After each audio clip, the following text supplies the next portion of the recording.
Okay, wooden wedges are these kind of pieces of wood. You have a painting, and your painting maybe sometimes is sagging. In this case, my painting here does not show any sagging, but at this corner, if you can see here, it has been under pressure because I was storing it for a long time.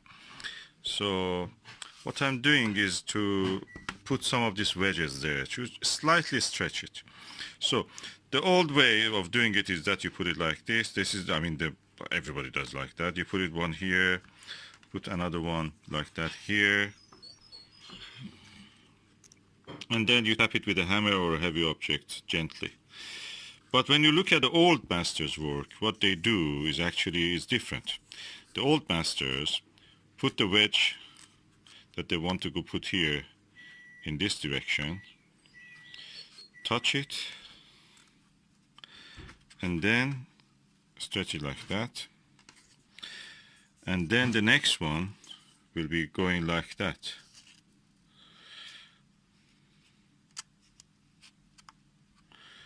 In the wedge which is under here, if I find it. Yeah. So now you have a very firm wedge that will actually work for you. You just tap it after this. Tap it gently.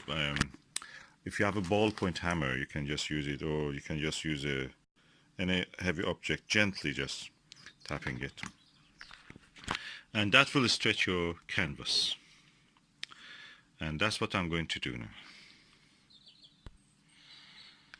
What will happen is that when you tap this, like the way I showed you, the frame of the painting, the frame, when you tap it on here, the frame actually guides it to the hole. It very beautifully sits there. With gentle taps, it will be more than adequate. But the other way that I showed, and everybody in YouTube probably says you to do this, is just practically distorts the frame a little bit. It leaves a gap also, and it may not be also even strong enough. This is the way which I've studied the old masters, and the old masters do it like that.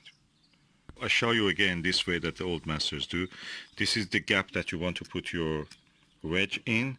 So you point it like that, and that will be the way it is. The next one that you want to put on the adjacent gap, and that is this one, goes in this way into that gap. And then you gently tap on this end and on this end. I'll be showing you the result again. Okay, that's the second one that I did. And I will do this, repeat this for all the four corners. I've already done two, and I will do the rest. And now I've done the four corner. You look at it and you know that this is a master's way. Look at how beautiful they look. How the symmetry is there. You look, it's beautiful.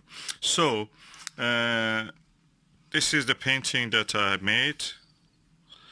I think 2010 or 11 I made this.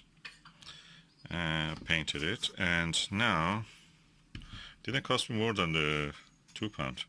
I think the frame was £1, the canvas itself, and the paint I bought it from the Poundland also, or 99p shop, acrylic, and £2 for a painting. So this is the way up. And now you know how the masters did that. I'm old, and I became a master by doing this, or following the masters. I'm an old master now.